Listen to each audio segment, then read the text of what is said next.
Hi, I'm Tim. Welcome to Watchbox, and thanks for logging on. If you love this watch, email me, tmosso@thewatchbox.com. It's in the description below. It is your purchase and pricing email question line for buying this or any watch you see on any Watchbox platform. Please reach out to me directly. Email tmosso@thewatchbox.com for pricing. Today, we're talking about a 2022 model year debut. This is the Zenith El Primero Chronomaster Open. It's in the new 39.5 millimeter case in stainless steel. So the diameter is 39.5 millimeters. It is 13.9 millimeters thick from lug tip to lug tip. It's 45.5 millimeters, but if we include the end links of the bracelet, the total distance across the wrist is 48.5 millimeters with a 20 millimeter spacing between the lugs.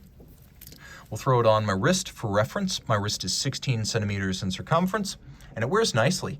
I can imagine this wearing well on a wrist as small as 13.5 centimeters circumference, so it's suitable for small wrists and for ladies. It's also low with a sloped bezel and domed crystal, so it'll slide underneath a tight dress cuff or shirt sleeve.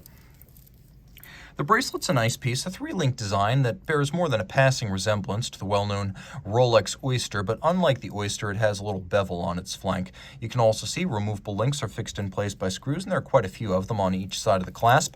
The clasp has 5 pairs of divots drilled through, so you can move the anchoring point of the bracelet using your spring bar tool or your strap tool, so you can change that anchoring point to adjust the fit.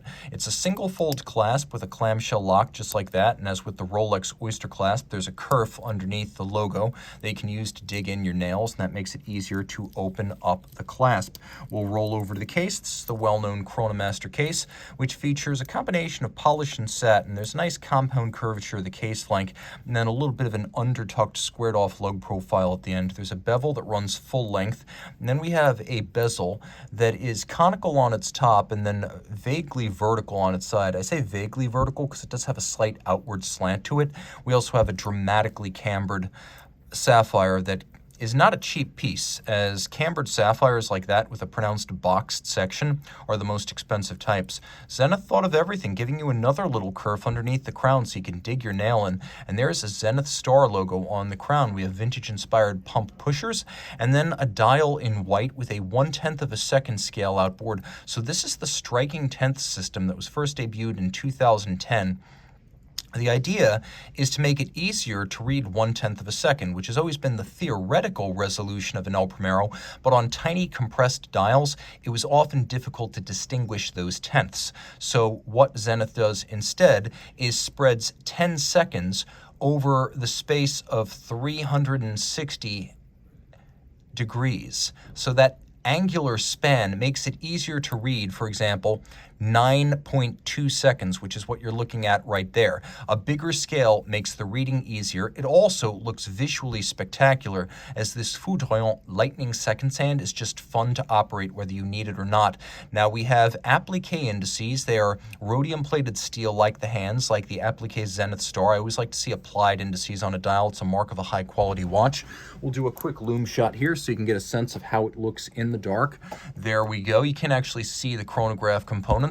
Let's take a deeper look at those chronograph components. So what you see is we have a 60-second scale because we don't have a conventional seconds hand, and then we have a 60-minute scale. There is no hours scale for the watch, but that's fine because I rarely use a chronograph to time events of more than a few minutes, certainly no more than an hour. You can see that there's a sapphire disc over the open escapement, and quite a few elements come into play. First, this is the next generation El Primero, the 3600 family, which means we have something that previous El Primeros didn't, which is hacking seconds. Taking a quick look, you can see that the escapement is in silicon. The wheel as well as the pallet, both in silicon, unlubricated for high efficiency and better running in between services.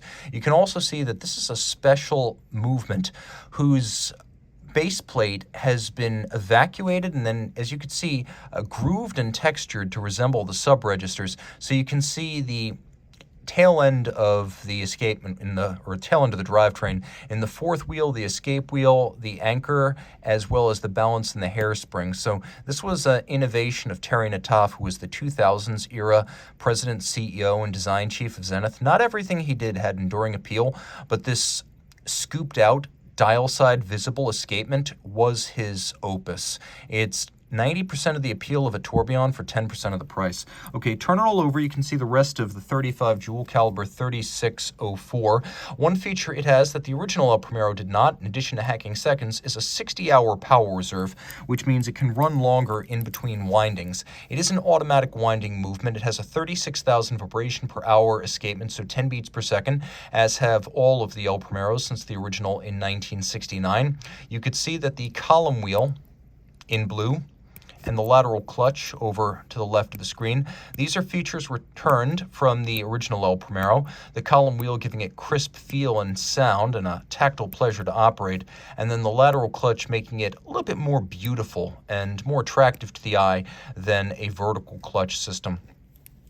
And that's what we have here. This is the second generation El Primero open dial variant, the 3604, in a new 39.5mm case. All of this is 100 meters water resistant, so it is very much a sports watch. Reach out to Team Mosso at thewatchbox.com for pricing.